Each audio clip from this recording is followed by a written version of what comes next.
Rufai Abatti. Rufai, what is his name? Rufai and Abatti. This morning, let's get that Tinubu. Tinubu, they insult Buhari all in campaign. Yesterday for Cross River. Una listen to what Tinubu talk where. Make you listen to how Rufai and Abatti this morning for morning show. Takes Kata Tinubu.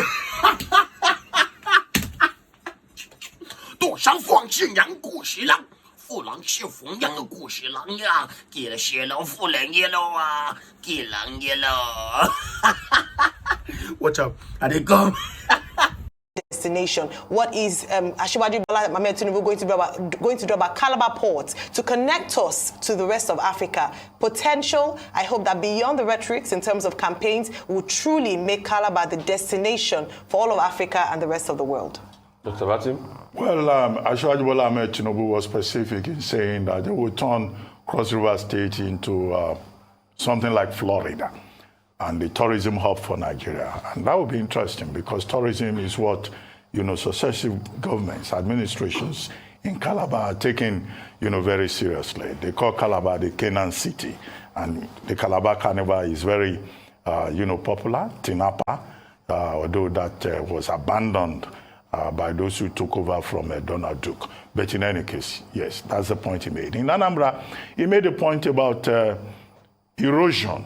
He said he's been able to tame the Atlantic in Lagos State and that he would tame erosion in Anambra, where I don't know how the Atlantic Ocean has been tamed in Lagos State and whether the Atlantic is the same as erosion, and that he would turn Anambra into an industrial hub. Third point, however, beyond the issues that he addressed, is that it looks like Asiwaju Bola Ahmed Tinubu has been in an opposition mood. Of course, he's a tested opposition politician when the PDP was in power at the center. But now, even as a member of the APC, from Abeokuta to Uyo, to Calabar, to Oka, he's been sounding like an opposition figure.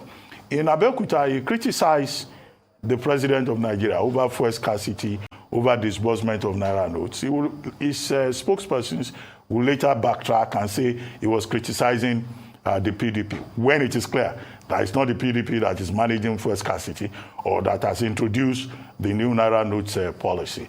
In Oka, he said Peter betrayed Jesus Christ in the Bible 3 times. It's very good to see that he also reads the Bible. And that Peter Obi is going to betray the people of Nigeria, so they shouldn't vote for him. With all that talk, he even called him Mr. Stingy. And then, of course, he went on to Calabar, where he delivered his bombshell about Atiku is a walai talai lai man. He said anytime you hear him say walai talai, it means lai. Don't trust him. He will privatize Nigeria and put it in his pocket. So he's been on this combative mode, which is curious because when the APC started their presidential campaign, they said they were going to campaign on 2 fronts. The APC's achievement at the federal level and also Bola Tinubu's achievement in Lagos State. Consistently, they seem to have dropped that. And to talk about the exchange, how they don't know what to do, they don't know how to, they don't know the way. Who are these they? Because 200 Naira to the dollar, that was when the APC took over. So is he directly criticizing the Buhari government? Is Asiwaju Bola Ahmed Tinubu reacting to the perception that the president, in terms of body language, is not giving him enough support? I mean, that's the conundrum here. But nobody should be surprised if later in the day, his spin doctors come forward and say, no, he was not talking about Buhari administration. He was talking about the PDP. But it's not the PDP that moved the Naira from 200 to the dollar to 800 Naira to the dollar. Nor is it the PDP, that is, in power at this particular moment.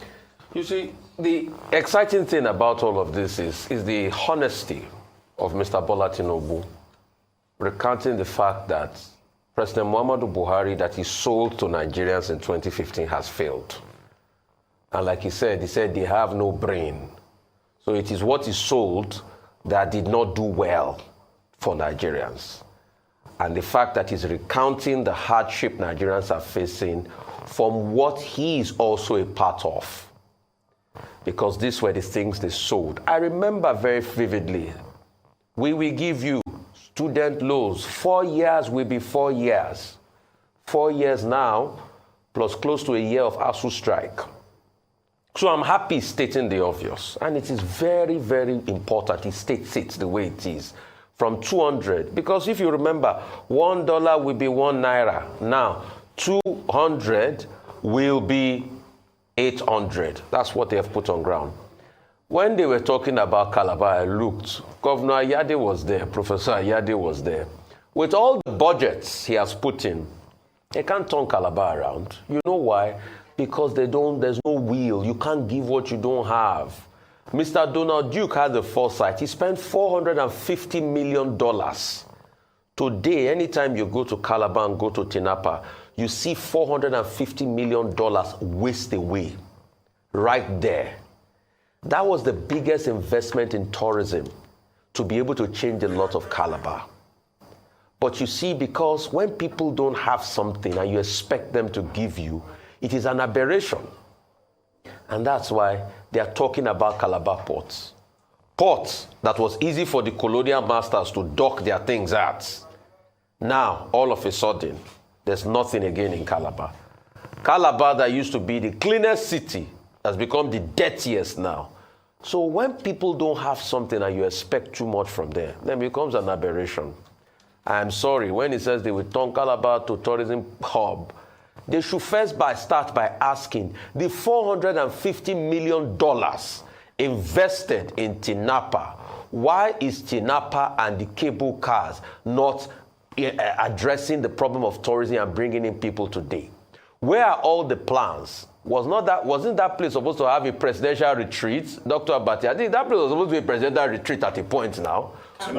Yes, at Tinapa. So what happened to the presidential retreat? What happened to $450 million? When they answer the question, we know they are ready. We'll take a short break now. When we return, we'll have Michael Wilson and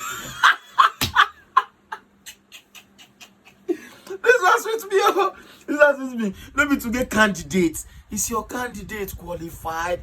Is your candidate mentally okay? Just imagine. How you go they tell us say they don't have the capacity? Then who are those people who are in power? Is it not the APC? And you are campaigning under the platform of the APC. And you have been there, nobody say you come new. You have been there for long. So why will we be saying they don't have the power, the structure to do this? For what? These are the things that you check and you know that this man is mentally overnumerous. English. It's time for us to go get our PVC. It's time for us to go grab our PVC. Let's vote for competency, credibility, accountability. Let's vote for honesty, a character that you can trust. Give your vote to someone who you can trust with your vote. Because Nigeria go worse though if we don't get it right this time. And remember, saying all of them I will suffer and I go see Jackpa. I just they gather small money. If we go to now, we will shang fang kishi, ngwelashi, kilang fong chi, kang dong dong dong fong ya, kishi lang wale, kilong wushi. Remember, rush go flock montu, and vote P2B, no vote wisely, because maybe some people you own wisely, no wise. Vote P2B. Don't go time say you want vote your conscience. Some people no get conscience. So vote LP. Papa, Mama, and Pekin. P2B and so Baba Medati. And they come.